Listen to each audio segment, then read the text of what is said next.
Good morning प्यारे बच्चों।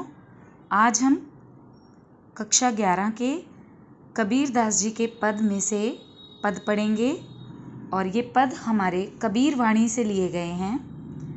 कबीर दास जी निर्गुण भक्ति के उपासक थे और उस समय फैली समाज में जो कुरीतियाँ और आडंबर थे उसका विरोध वो करते हुए उन्होंने यहाँ पर उसका विरोध किया है और अपने दोहों में उसको दर्शाया है। तो चलिए हम इसे पढ़ते हैं। अरे इन दोहुन राह ना पाई।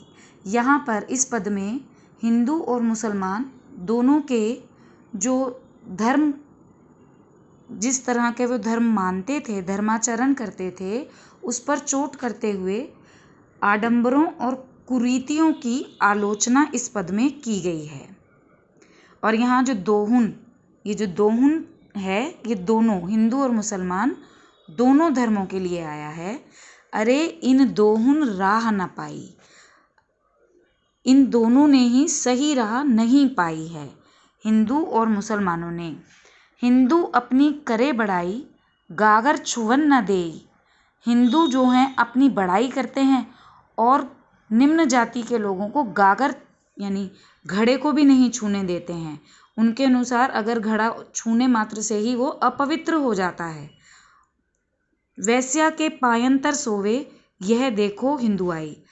कहाँ तो एक और कहते हैं कि घड़ा छूने से वो पानी अशुद्ध हो गया, और खुद क्या करते हैं, वैश्या के पायन, वैश्या के पैरों के तले सोए रहते हैं। ये देखो हिंदुआई। ये ऐसे हिंदू हैं जो वैश्या के पैरों में पड़े रहते हैं, सोए रहते हैं। मुसलमान के पीर औलिया, मुर्गी मुर्गा खाए। मुसलमान के मुस्लिम जाति में जो पीर औलिया हैं उनके लिए कहा गया है कि वही जो ईश्वर को मानने वाले हैं वही मुर्गी मुर्गा खाते हैं। खाला केरी बेटी ब्याहे, घर ही में करें सगाई। खाला यानी मौसी की बेटी, मौसी की बेटी को ही ब्याह कर ले आते हैं, घर ही में सगाई कर लेते हैं। तो अपने ही मौसी की बेटी जो बहन के बराबर मानी जाती है उसी से शादी कर लाते हैं और घर की घर में ही सगाई हो जाती है। बाहर से एक मुर्दा लाए, धोए धाए चढ़वाई। सब सखियां मिली जेवन बैठी, घर भर करें बड़ाई। बाहर से किसी भी मृत जीव, मुर्गा हुआ या बकरी का मांस हुआ, उसको लाकर धोकर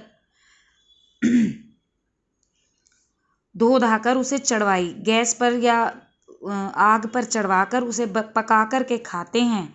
और सब सखियां मिलकर बैठ कर के जेवन बैठी, जीमती हैं, खाना खाती हैं और सब बड़े स्वाद से उसकी बड़ाई कर रहे होते हैं। तो ये क्या हैं, दोनों में कुरीतियां हैं और वैसे अपनी दोनों ही अपनी बड़ाइयां मारते हैं दोनों धर्म। हिंदुअन की हिंदुआई देखी, तुर्कन की तुर्काई। कहें कबीर सुनो भई साधो, कौन रहा है जाई। यानी हिंदू लोगों की हिंदुआई देखी, हिंदू लोगों की हिंदुआई देखी कि किस तरह वो अपनी बड़ाई मारते हैं और छुआछूत फैलाते हैं और वैश्या के पैरों में पड़े रहते हैं। इसी तरह तुर्कन की तुर्काई, तुर्कन माने तुर्क के लोग यानी मुसलमान लोग, और उनको ये धर्म को भी देख लिया कि वो किस तरह बकरा खाते हैं और स्वयं को फिर भी श्रेष्ठ समझते हैं। कहें कबीर सुनो भाई साधो, कौन रहा है जाई। कबीरदास जी कहते हैं कि हे संतों सुनो, क्या सही मार्ग है उस पर चलना चाहिए, बुराई का त्याग कर देना चाहिए दोनों ही धर्मों को। तो ये आपका पहला पद हुआ बेटा, इसे आपने पढ़ना है और समझना है।